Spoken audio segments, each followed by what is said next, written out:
এতিয়া আমি সম্বৰ্ধনা জনাব বিল্লাল হুছেইন ডাঙৰীয়াই নাছিৰুদ্দিনক আহ্বান জনাইছো। এপিচিচিৰ সম্পাদক মুকুল হুছেইন ডাঙৰীয়াক সম্বৰ্ধনালৈ আহ্বান জনাইছো। এই ইউডিএফৰ চৰ্দাৰ বদৰুদ্দিন আজমল ডাঙৰীয়া যেতিয়া সংসদৰ পদৰ পৰা আঁতৰি যাব, আপোনালোকে ইয়াত বদৰুদ্দিন আজমল ডাঙৰীয়াক সংসদৰ পৰা আঁতৰাই দিয়ক। দিছপুৰৰ পৰা হিমন্ত বিশ্ব শৰ্মাৰ দায়িত্ব আমি লৈছো ৰাইজৰ বিৰুদ্ধে, আৰু আমি আপোনালোকক ভয় দেখুৱাই ৰঙা চকু দেখুৱাই ৰাজত্ব কৰিছে। আজি আপোনালোকৰ ওচৰত আহি আপোনালোকৰ ভয় দেখি আপোনালোকক অভয় দিবলৈ কৈছো। এইবাৰ আপোনালোকে বদৰুদ্দিন আজমল ডাঙৰীয়াৰ বিপৰীতে কংগ্ৰেছক ভোট দিয়ক।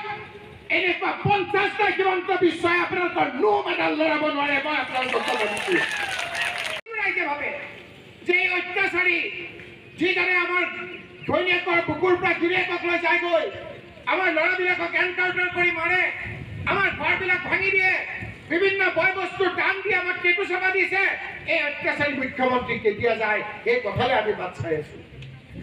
তেতিয়া কথা হ'ল কেতিয়া যাব এই মুখ্যমন্ত্ৰী? তেতিয়া যাব যেতিয়া আমাৰ সঠিক সিদ্ধান্ত হ'ব।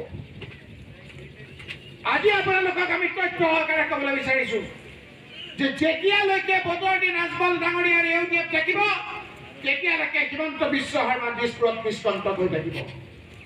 আৰু যেতিয়া ইউডিএফ অসমৰ পৰা নাইকিয়া হ'ব, দিছপুৰত হিমন্ত বিশ্বৰ গাঁঠি লুৰি যাব ৰাইজ। আপোনালোকক ক'লো মই ক'ব নোৱাৰা কিছুমান কথা কৈছে।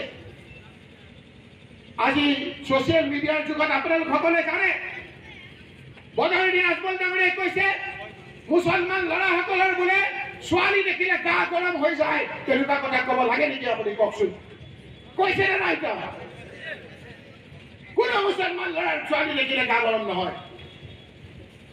তেওঁ কৈছে আজি চুৰি ডকাইত মুছলমান মানুহে বোলে চুৰি ডকাইতি কৰে।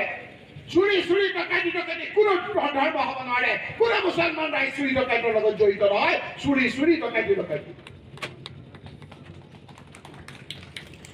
বিভিন্ন কথাৰে আমাৰ মাজত খেলি মেলিৰ সৃষ্টি কৰি তেওঁ ভোটটো লৈ যায়গৈ। আমাৰ এটা তথ্য আছে, আপোনালোকক দিম। যি তাৰিখত জাতিৰে কোৱাৰ লগে লগে আপোনালোকে কৈছে যে নৰেন্দ্ৰ মোদী ডাঙৰীয়াক প্ৰধানমন্ত্ৰীৰ পৰা আমি বিচৰা নাই। সেই নৰেন্দ্ৰ মোদী ডাঙৰীয়াক শ্ৰেষ্ঠ প্ৰধানমন্ত্ৰী বুলি বদৰুদ্দিন আজমল ডাঙৰীয়াই টিভি সাক্ষাৎকাৰত দিল্লীত কৈছে ৰাইজ। আজি বদৰুদ্দিন আজমল ডাঙৰীয়া হিমন্ত বিশ্ব শৰ্মা জুতি ইয়াত জুতি। উগ্ৰ মিঠা আৰু উগ্ৰ তিতা। এজনে এটা কথা কয়, আনজনে কথা কয়, ফলত দুইজনে নিজৰ ৰাজনৈতিক মুনাফা আদায় কৰে ৰাইজ।